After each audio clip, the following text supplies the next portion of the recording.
Laba diena, ar girdit, matot?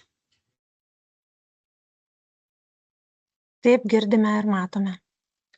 Tai laba diena dar kartą, esu Asta Kelevišienė, kontrolės departamento vyresnioji patarėja ir pristatysiu Jums patikrų aktualijas. Taigi, nuo 23 metų reikalavimų ir įsipareigojimų tikrinimus laukose galima tikrinti dviem metodais. Pirmasis, tai yra tada, kai mes stebime visų paramos gavėjų įsipareigojimus, tai yra jau, manau, mums gerai pažįstama automatinė laukų stebėjimo sistema, startavusi 23 metais, na ir klasikinės patikras, kurias jau žinome nuo pirmų administravimo metų. Tai kaip ir minėjau, kad esant automatiniai laukų stebėjimo sistemai, mes stebime visus pareiškėjus, na, o tikrinant klasikiniu būdu yra nustatoma tam tikra imtis ir, kaip jau minėjo agentūros direktorius, nuolatos ieškome būdų, kuo efektyvesnių, kad imtis būtų tikslesnė, orientuota į rizikingus pareiškėjus ir būtų kuo mažesnė. Ir naujajame laikotarpyje, kitaip negu senesniajam, Lietuva yra pasirinkusi mažesnį atrankos procentą, kuris būtų nuo 1 iki 10%. Ir šis procentas yra vienas mažiausių ES procentų, kuomet pareiškėjai yra atrenkami patikroms vietoje. Kaip matote šioje skaidrėje, kad žiūrint 3 metų tendencijas, pareiškėjų atrenkama tikrai gerokai mažiau. Jeigu lygintume ir ūkius, kuriuose tikriname plotinių priemonių įsipareigojimus arba tikriname gyvulių ūkius, kuriuos išsamiai labai pristatė kolegos iš ministerijos, ar tikrinant paramos reikalavimų sąlygų ūkius, tai patikrų skaičius tikrai per paskutinius 3 metus ženkliai sumažėjo ir patikros sumažėjo nuo 60 iki 70%. Patikrų metu svarbu ne tik mažinti patį patikrų vietoje skaičių, tačiau tikslas yra, žinoma, ir nustatyti kuo mažiau neatitikimų. Tai šitoje vietoje pasitarnauja puikiai jau minėtos ir Enrikos įprastinės viešinimo priemonės, tai NMA laikraštis, dėl kurio jau jūs ir patys domitės, įvairios viešinimo priemonės, taip pat su ministerija kartu nuolat gryninamos, tikslinamos, aiškinamos taisyklės, NMA agro priemonė, kuri suteikia ne tik galimybę pareiškėjų pranešti apie įgyvendintą veiklą, tačiau, kaip jau ir minėjo ministerijos atstovai, net ir gyvulių ūkės išvengti fizinio kontakto ir pačiam pareiškėjui atlikti patikrinimą. Na ir žinoma, nuo 23 metų įdiegta automatinė laukų stebėjimo sistema, kuomet pareiškėjai iš anksto tam tikrų reikalavimų įsipareigojimus gali matyti ir būti aktyvus, atlikti dar neatliktą veiklą arba esant poreikiui atsisakyti lauko arba atsisakyti paramos. Na ir jeigu lygintume 24 metus su 25 metais, tai pats neatitikimų skaičius sumažėjo 5%, na, o neatitikimų nustatėme, bent po vieną neatitikimą nustatėme 30% tikrintų pareiškėjų. Na ir detaliau pakalbėkime apie tai, kokiusgi dažniausiai neatitikimus nustatome, jeigu kalbama apie reikalavimus įsipareigojimų tikrinimą laukuose. Na ir dažniausias neatitikimas tai yra, čia matote top 10 pažeidimų, kurie sudaro net 79% visų neatitikimų. Na ir dažniausias neatitikimas yra tai, kad randamas ne tas pasėlis, kuris deklaruotas. Ir čia tikrai pabrėžtina yra deklaravimo, taip sakant, pats tikslingumas ir teisingas deklaravimas, nes galbūt pareiškėjas net ne savo valia, bet deklaravo tą pasėlį pamiršęs iš praeitų metų. Na ir antroje vietoje matome geros agrarinės būklės neatitikimus, ką jau minėjo ir Enrika, kad dažniausiai neatitikimai tai yra iš GAP reikalavimų susiję su mėšlo apskaita, su mėšlo tvarkymu ir erozijos pažeidimais. Trečią vietą, kaip matome, trečią ir ketvirtą dalinasi dvi ekosistemos, tai yra tarpiniai pasėliai ir neriminė technologija, nors pareiškėjai pasirenka tarpinių pasėlių ekosistemą, tačiau neįsėja pačio tarpinio pasėlio iki nustatyto termino, bei neriminėse technologijose vis dėlto naudoja ne neriminį būdą, o į dirvą plūgų. 5 vietoje būtų valdymo reikalavimo neatitikimai, na jau į antrą dešimtuko pusę nueina tokie neatitikimai, taip pat susijęs su pačiu pasėliu, kad randame ne vieno kelis pasėlius, pasėlio neišlaiko, dangos neišlaiko, na nors ir šienavimo reikalavimas tiesioginiai išmokai, baziniai išmokai buvo panaikintas 25 metais, tačiau liko tam tikrose specifinėse priemonėse ir tas pažeidimas buvo tarp 10 populiariausių. Taip pat, žiūrint ūkio atžvilgių, turime pažeidimą NMA agro nepateikimą, nors ūkio atžvilgių jis nėra toks populiarus, nes galbūt tai nebuvo dideli ūkiai, bet taip, tai yra ganėtinai dažnas pažeidimas. Na ir pasižiūrėkime, kaip tie pažeidimai išsidėsto, jeigu kalbėtume ne apie ūkius, o jau kalbėtume apie plotą, nes ūkis ūkiui nėra lygus ir jei ūkių kiekis su pažeidimais gali būti didelis, tačiau plotas gali būti mažas ir atvirkščiai. Tai kalbant apie plotą, jau akivaizdžiai matosi, kad dominuoja minėtos dvi ekosistemos, tai yra tarpinių pasėlių ir neriminės. Tai neriminės atveju tiek tiesioginę sėją pasirinkę pareiškėjai, tiek kitus neriminius būdus pasirinkę pareiškėjai nesilaiko pačio reikalavimo laukus įdirbti tuo būdu, kurį nusirodė. Na ir toliau matome jau minėtus pažeidimus, tai yra, kad neišlaiko pasėlio, na ir pagal plotą čia jau į 5 vietą iššoka būtent NMA agro nepateikimas. Toliau matome dangos neišlaikymą, na ir tarp nepaminėtų neatitikimų matome įsėlio posėlio neišlaikymą bei tarpinių pasėlių neišlaikymą iki kovo 1 dienos. Toliau kalbant apie neteisingo deklaruoto pasėlį, tai labiausiai neteisingas deklaruotas pasėlis tai yra nustatomas tada, kai pareiškėjai deklaruoja kraštovaizdžio elementus, tačiau atvykus į patikrinimą mes tų elementų tiesiog nerandame, tai labai atkreipiame dėmesį, kad pareiškėjai sąmoningai rinktųsi ekosistemas ir jeigu jau nusimato juose dalyvauti, tai juose ir reikėtų laikytis visų nustatytų reikalavimų.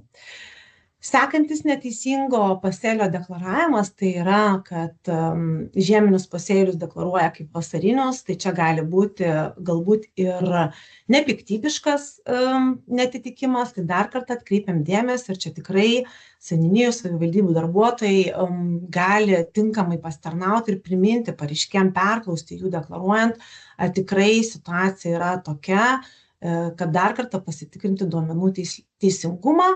Tas pats susiję ir su tai, kad randame pievas vietoj deklaruotos ariamos žemės ir randame pūdymą vietoj deklaruotų pasėlių.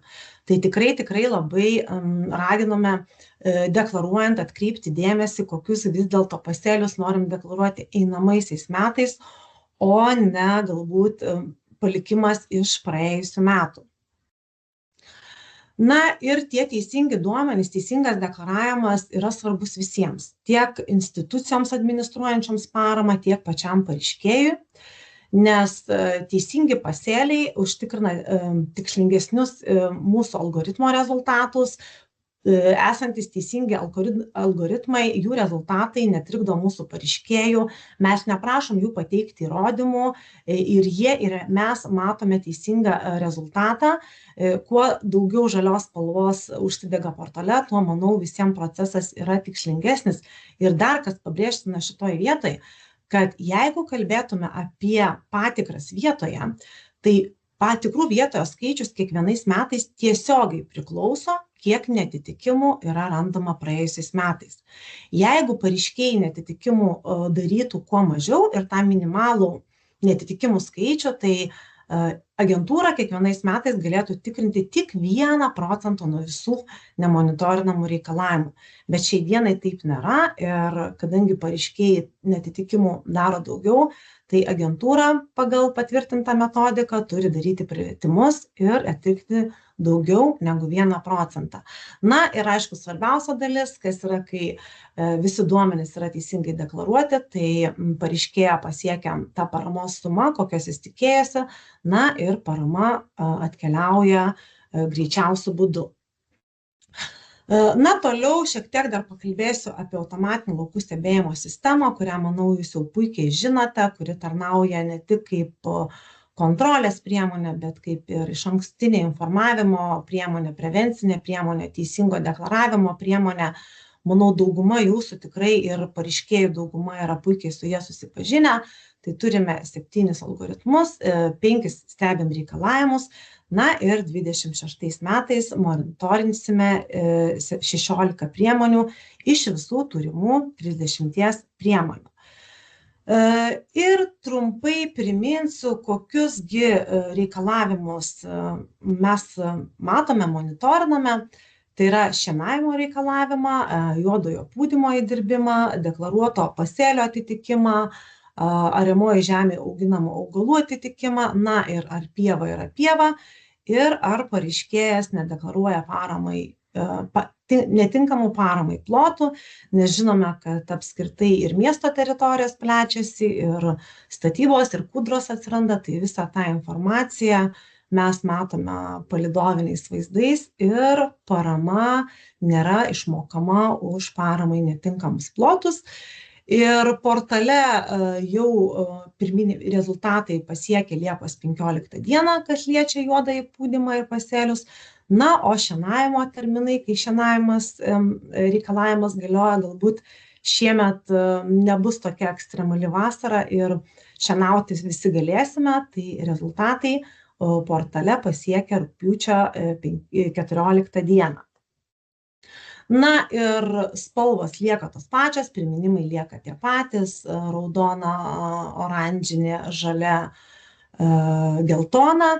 Tai viskas aišku yra su žalia spalva, laukai atitinka, visi esam ramūs, niekam jokių veiksmų atlikti nereikia. Na ir labiausiai atkreipti dėmesį reikėtų į oranžinę spalvą, nes tai yra spalva, kuri pareiškėjai indikuoja, kad laukas netitinka reikalavimų, bet jis dar turi laiko atlikti reikiamus veiksmus.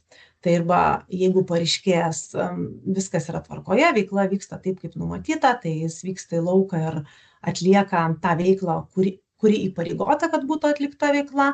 Na, jeigu dėl tam tikrų priežasčių veikla vis dėlto lauke negali būti atlikta, tai tuomet galima keisti pasėlį arba net atsisakyti paramos.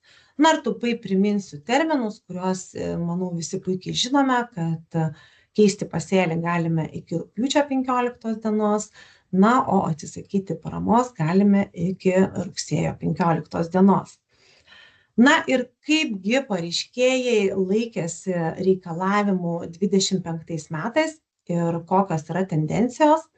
Tai pirmą reikalavimą, kokį matote skaidrėje, tai yra pasėlio atpažinimo reikalavimo stebėjimas, kuriuo metu buvo stebėta daugiau nei 438 laukai, bet rezultatai, sakyčiau, tikrai puikus, nes tik 1%, tai apie 6100 laukų pareiškėjų, kurie nesilaikė reikalavimų, o visa likusi dalis atitiko ir pasėlis buvo toks lauke rastas, toks, koks jis buvo deklaruotas. Na ir kaip matote, šiuo atveju, kas liečia pasėlį, tai tendencija per visus stebėjimo metus išlieka panaši apie 90%. Sekantis reikalavimas, tai būtų juodojo pūdymo įdirbimo reikalavimas. Na ir čia jau tendencija yra šiek tiek kitokia. Pačio reikalavimo nesilaiko didesnė pareiškėjų dalis, jeigu lygintume su kitais algoritmais ir reikalavimais.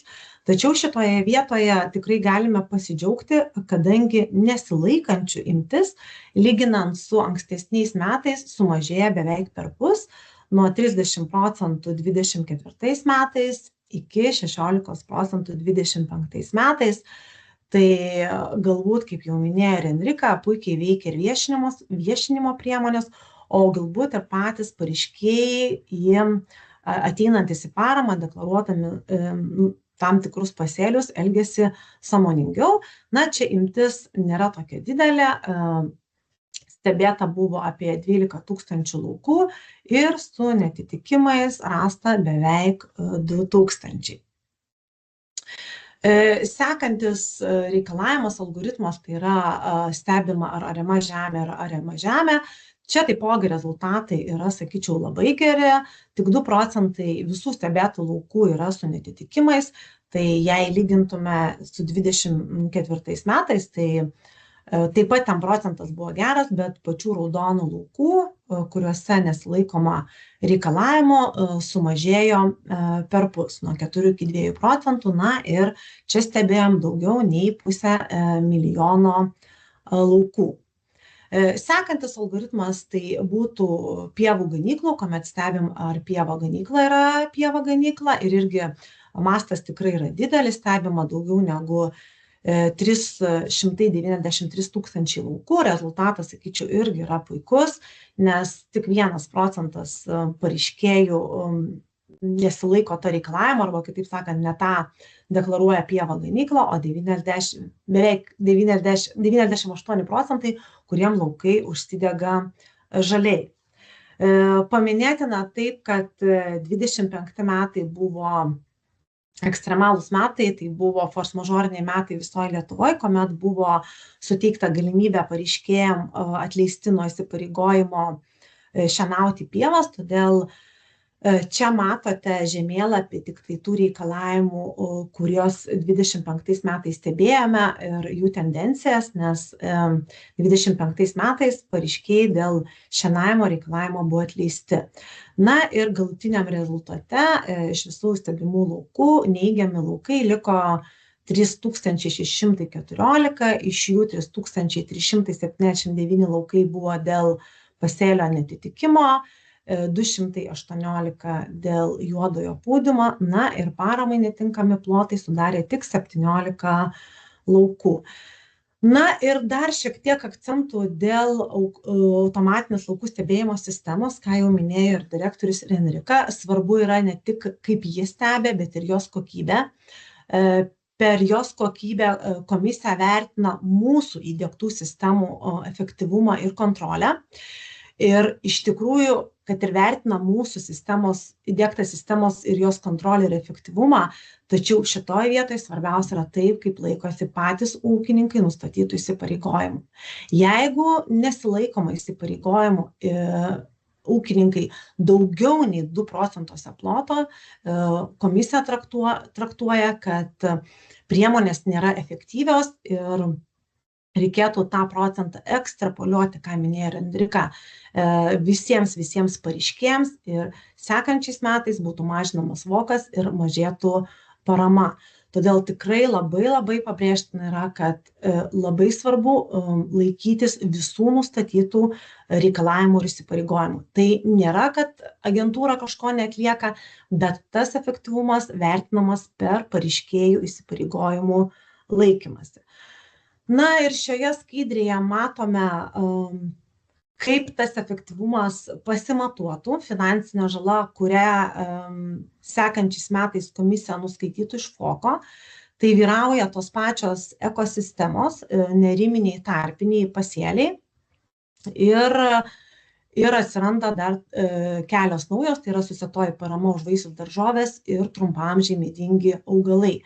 25 metais neriminė, tik manome, kad bus taip pat tarp lyderiaujančių, bet šiam etapui dar nėra įvertinti visi neriminės reikalavimai ir pagrinde kalbam apie tą reikalavimą, kuomet dangos išlaikymas buvo iki kovo 1 dienos. Na ir dar keletą žodžių apie NMA Agro puikų įrankį, kurį taip pat jau paminėjo ir ministerijos atstovai, kuomet jis gali pareiškėjam pasitarnauti, išvengti fizinio kontakto, visus duomenis pateikti, nesulaukiant nei agentūros tikrintojo ir šiuo metu netgi ir veterinarijos tikrintojo.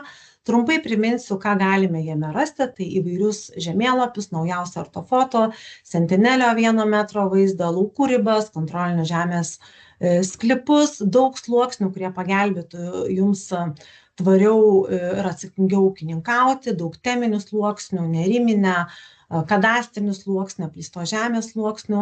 Na, manau, šitoj vietoj irgi puikiai jau žinote, kad programėlėje tikrai yra daug naudingos informacijos. Dar trumpai, kas liečia pranešimų siuntimą, norėtume atkreipti dėmesį, kad siunčiant pranešimą, jums užsidega jums pranešimas, kad išsiuntėt pranešimą ir pareiškėjas vėliau gali pasitikrinti tą informaciją portale ir tikrai sulaukėm praeitais metais ne vienos žinutės, ne vieno skambučio, kad vis dėlto portale jūs pranešimo nematote. Pareiškėjai pranešimo nemato. Ir čia pabaigai keletas akcentų, kodėlgi tie pranešimai nepasiekia agentūros. Agentūra pasiekia administravimui, bet nepasiekia portale ir pareiškėjai pergyvena, kad nėra pranešimo. Tai labai atkreipiame dėmesio, kad tai dažniausiai tie pranešimai atkeliauja dėl paprastų elementarių techninių klaidų. Tai yra suvesti neteisingi naudotojo duomenys, vardas, pavardė, valdos numeris, fotografuojama ne iš to lauko, iš kurio reikia fotografuoti. Paprastai nemažai fotografuoja tiesiog nuo kelio, tai reikėtų įeiti į lauką ir fotografuoti iš to lauko, iš kurio norite fotografuoti. Taip pat pasirenka ne tą tipą, ne tą potipį, ne tą instituciją, na ir tokie techniniai parametrai, kaip tiesiog nustatyta ne ta valstybė. Na ir kartais pasitaiko technologinių trikdžių, bet tokiu atveju nėra problema. Tikrai kreiptis turi pareiškėjų agentūrą ir agentūra ras būdą, kaip vienokiu ar kitokiu būdu patikrinti reikiamą reikalavimą. Tai tiek būtų apie patikrų vietoje aktualijas. Ačiū uždėmesi. Pirmųjų ES šalių narių, kuri inicijavo laukų stebėsenos sistemą, tai yra mūsų ANSYS 1 projektą, kurį mes jau taikome nuo 22 metų visos Lietuvos lygių, bet dar prieš tai šią iniciatyvą inicijavome ES lygių kartu su keletą kitų valstybių narių, tarp kur, pavyzdžiui, buvo ir Italija. Ir šios duomenys daunuojam jau ne vienerius metus, atveriam, rodome jums ir kaip Astos pristatymė buvo, jau matėsi ir rezultatai. Taip, ir šią patirtį ANSYS 1 projekte sukauptą mes naudojame ir šiame ANSYS 2.0 projekte, kuris labiau orientuotas ne į mūsų administravimą kaip nacionalinės mokėjimo agentūros, bet labiau į duomenų atvėrimą, duomenų ant žemės, kuriuos galime matyti iš palydovų ir šiais duomenimis remiantis jums įgyvendinti ūkio veiklos sprendimus, kad pats ūkis gautų didesnį pelną ilguoju laikotarpiu.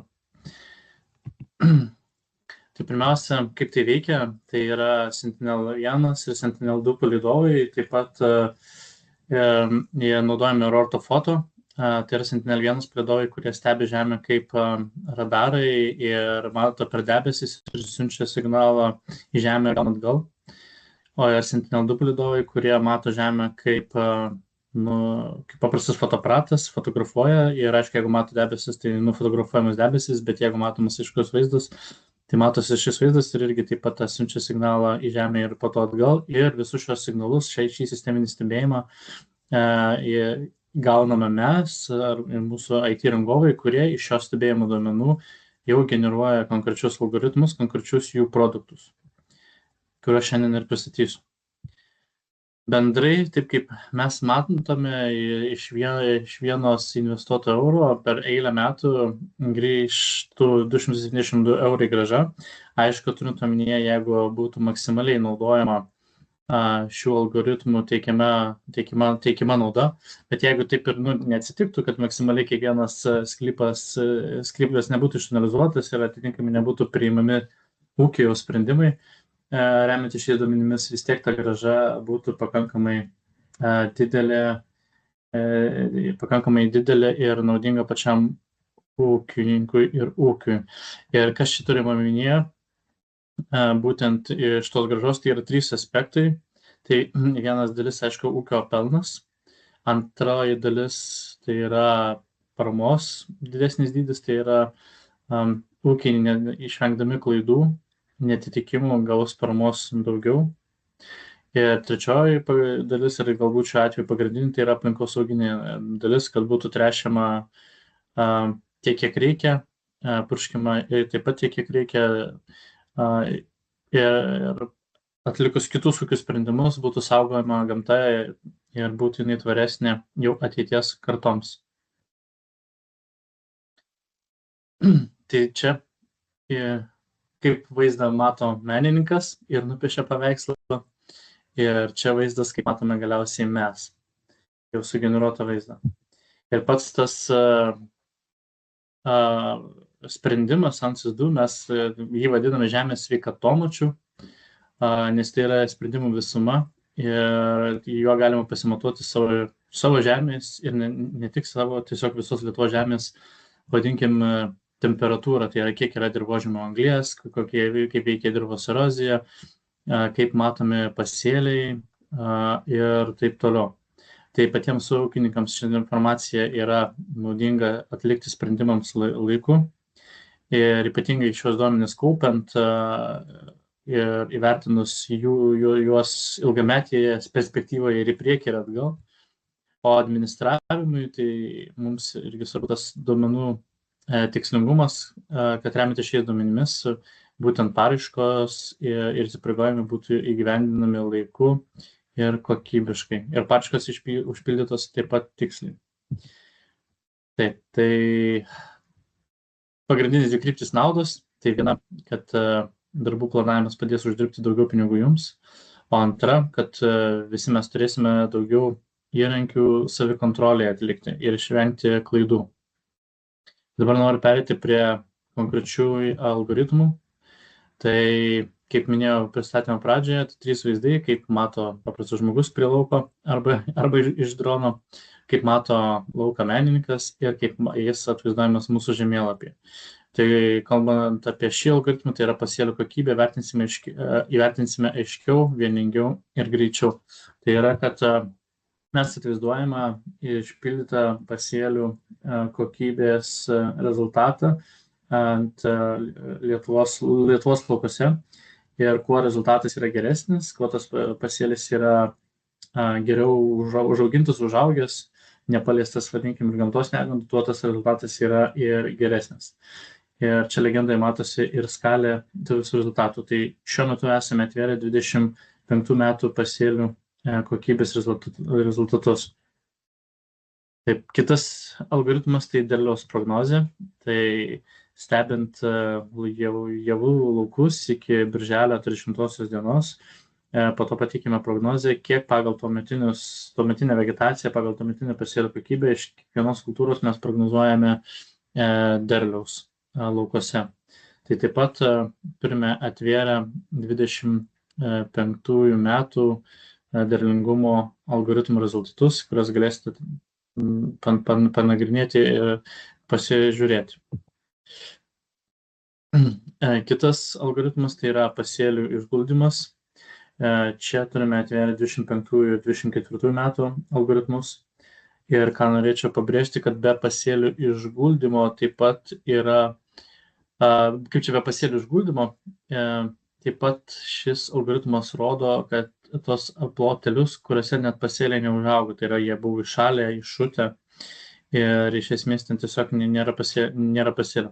Tai patys rezultatai yra arba išguldyti pasėliai dėl galimai pertręšimo, arba dėl vasaros audrų, arba dėl abiejų šių susijusių dalykų, arba dėl laukinių žvėrių daromos žalos ir, kaip minėjau, galbūt dėl iššalimo iššutimo jau iš po žiemos. Tai įvairių šių įvykių rezultatų pasekmė matome ekrane. Ir čia dar noriu pabrėžti, kad skirtingai negu kitose algoritmuose, čia žieminių rapsų ir kukurūzų mes rezultatų neatverime, nes iš palydovų palydovas jos kol kas mato, kad jie yra visi išgulę, kas yra netiesa. Tai čia dar tik ateityje tikimės, kad jau matys geriau ir galėsime pateikti ir tuos rezultatus, bet dabar jų nėra. Taip. Kitas dalykas, tai yra organinė anglis, jūsų dirvožemio sveikatos rodiklis.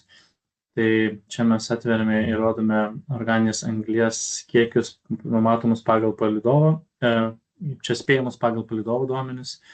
Ir organinės anglies kiekis, aišku, čia yra žemės paviršiuje nuo 0 iki 40 cm tokiame gilyje, kokį mato palydovas. Ir iš esmės šis algoritmas turėtų veikti kaip indikatorius, kaip rodiklis, kad jeigu jau rodo, kad ten yra mažai organinės anglies, galbūt reikėtų priimti sprendimą įsitirti tą lauką detaliau, kad matyti, kur reikia to mūsų organinės anglies atstatymų. Ir aišku, pasitikrinant, kad kuriame laukose, pagal tai, ką mato palydovas, organinės anglies yra pakankamai. Tai taip pat yra atverti 25 metų duomenys. Kitas algoritmas tai apie dirvos drėgnumą. Tai yra mes matome dirvos drėgnumą ir šiuo metu esame atvėrę pernai metų skirtingų mėnesių vidurkius, bet ne visų metų, pradedant nuo balandžio mėnesio iki rugsėjo.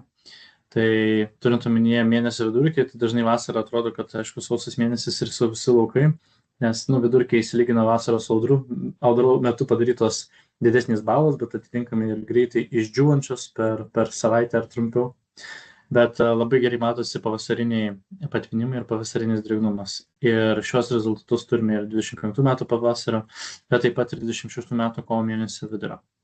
Tai šie rezultatai taip pat atvaizduojami ir galite pamatyti, kuriuose lauko vietose yra drėgniau, o kuriuose sausiau. Kitas algoritmas tai yra dirvos erozija, bet čia noriu pabrėžti, kad čia nėra ta dirvos erozija, apie kurią minėjo Gediminas savo šios dienos pirmojoje prezentacijoje. Tai nėra techninė erozija žiūrint į šlaitų laipsnius 12% ir jų ilgius, ne mažiau nei 20 metrų, bet čia yra ta erozija, kuri rodo dirvos gerųjų medžiagų praradimą. Tai yra kaip čia panašus, bet ne toks pat kaip rodiklis į organinės anglies kiekį. Tai čia mes matome tą tokį žemės gerųjų medžiagų praradimą eigoje. Ir taip pat yra atverti 25 metų duomenys. Kitas algoritmas tai yra pasėlių netolygumas arba mūsų gal taip dar kitaip vadinamas heterogeniškumas, kur mes matome pasėlius laukuose deklaruotus, tai yra ar pasėlis yra tolygus, ar pasėlis yra vientisas ir apskritai kokie faktiškai pasėliai yra auginami. Ir šioje vietoje esame atvėrę ir 24 ir 25 metų duomenys, tiesiog skirtingo tipo žemėlapiai. Tai, ką dabar matote ekrane, tai yra 24 metų duomenys ir yra laukas, kuriame matosi, kad dalis lauko yra ankštiniai pasėliai, o kita dalis labiau pieva. Bet čia irgi reikia suprasti, kad ta dalis, kur yra pieva, nebūtinai, kad ten nėra žirniai, bet tiesiog tie žirniai bus labiau žirniai ar pupos ar kiti ankštiniai javai, bet jie bus labiau žolėti. Arba tie patys žirniai retesni. Ir šitas algoritmas pakankamai labai tiksliai mato jau ir faktinę pasėlių ribose. Tarkim, jeigu ir buvote deklaravę vieną vientisą lauką, bet jame augo kelios skirtingos kultūros, tai šis algoritmas labai tiksliai nuspėja ir kokios tos yra kitos kultūros tame viename deklaruotame lauke. Tai čia buvo pirmoji dalis algoritmų, kurie yra labiau susijęs su čia pačių ir algoritmų teisingumu ir jau ūkio veikloje. Papildomi duomenys, kurie padės įgyvendinti sprendimus ir galiausiai tikimės, kad uždirbs daugiau pelno jums. Ir dabar šiek tiek apie įrankius savikontroliai, tai yra klaidų prevencijai.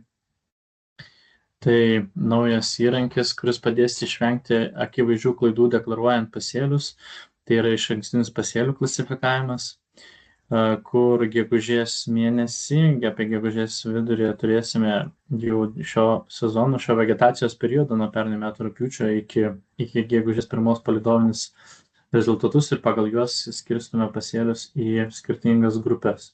Turiu omeny, kad mes nematome, aišku, šiuo metu dar konkretaus pasėlio, ar ten žieminiai kviečiai, ar žieminiai kvietrugiai, ar žieminiai miežiai, bet mes galime matyti grupės, tai yra ar žieminiai javai, ar tai yra vasariniai javai, ar sodai, pievos ir yra 6 tokios grupės. Tai šiuo atveju mes atversime ir savo portale rezultatus, bet taip pat šie rezultatai bus rodomi ir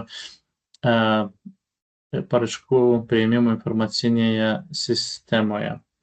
Tai tikimės, kad šie rezultatai padės išvengti akivaizdžių klaidų, kad atėjus deklaruoti į seniūniją, jeigu jau algoritmas rodys, kad tai yra žieminis pasėlis, o ūkininkas sakys, kad vasarinis, tiesiog reikėtų papildomai perklausti, ar ten tikrai vasarinis. Nes aišku, algoritmai irgi klysta, tikrai gali būti ir klaida, bet tas papildomas perklausimas ir tikrai ten tas pasėlis yra vasarinis, kaip rodė algoritmas, tai padės išvengti akivaizdžių klaidų, kurios, kaip matėme iš Astos prezentacijos, dar tikrai atsiranda dėl pasėlio deklaravimo ir yra. Taip. Kitas dalykas, nenaujas, jau kaip ir senas, bet norime tiesiog kaip ir pakartoti ir parodyti dėl pasėlių ribų įbraižymo pagal dirbimą, kad pagal dirbimą pasėlius įbraižyti bus lengviau ir greičiau, nes yra rodomas ne tik susintetintas Sentinel praeitų metų rudens janometrų vaizdas, bet tai taip pat yra išbrėžiamos ribos, kurios turi tarnauti kaip pagalbinis papildomas informacijos šaltinis pasėlių lengvesniam įbraižymui. Aišku, čia irgi noriu pabrėžti, kaip Enrika minėjo, kad svarbu ne tik kiek tu žemės dirbi, bet kiek tu ir valdai. Tai turi būti įbraižyta kiek valdai ir kiek dirbi, tenkinamos abi dvi sąlygos. Taip, dėl ekologinių ūkininkavimo plotų, taip pat turime algoritmą, kuris nustatinėja ekologinių ūkininkavimo plotus. Ir čia noriu tiesiog atkreipti dėmesį, kad jeigu matote abejotiną lauką, nereikia čia labai įsigąsti, nes pagal jau praeitų ir užpraeitų metų bandymus, ką pamatėme, tai geltoni laukai rodo tręšimus, bet tręšimus organinėmis trąšomis. Kadangi bendradarbiavome su Kagros pagal bendrus tokius tyrimus, algoritmų validavimus, pamatėme, tiksliau šio algoritmo rezultatai patvirtino tiesiog, kad tų ekologiškai ūkininkavimų plotų Lietuvoje iš visų ekologiškai deklaruojamų plotų yra didžioji masė, tos chemijos ar nelegalių trąšų panaudojama visiškai minimaliai ir algoritmo rezultatai tik tą parodo, o kai rodo abejotinas, tai dažniausiai yra tiesiog organinės trąšos naudojamos. Taip, ir kitas algoritmas tai yra kai nustatymas, ar yra ražienos paliktos ar ne, tai šiuo metu rezultatai yra užkrauti ant pernai metų neariminės ekologinės sistemos, ant tiesioginės jos. Mes tiesiog ten tikriname, ar matosi ražienos ar ne, bet iš esmės šiemet jisai bus kaip čia veikiantis ne tik neariminėje sėjoje, bet ir kitose plotuose, kur yra reikalavimas, kad ražienos turi likti prie žemų. Tai čia mes nustatinėsime, ar tos ražienos yra paliktos, ar tokio tipo danga yra palikta. Ir tie rezultatai irgi yra užkrauti iš pernai metų. Tai dabar norėčiau pakviesti išbandyti patiems šį įrankį. Jį galite rasti ansys.lt puslapyje arba nuskatavę šį barkodą.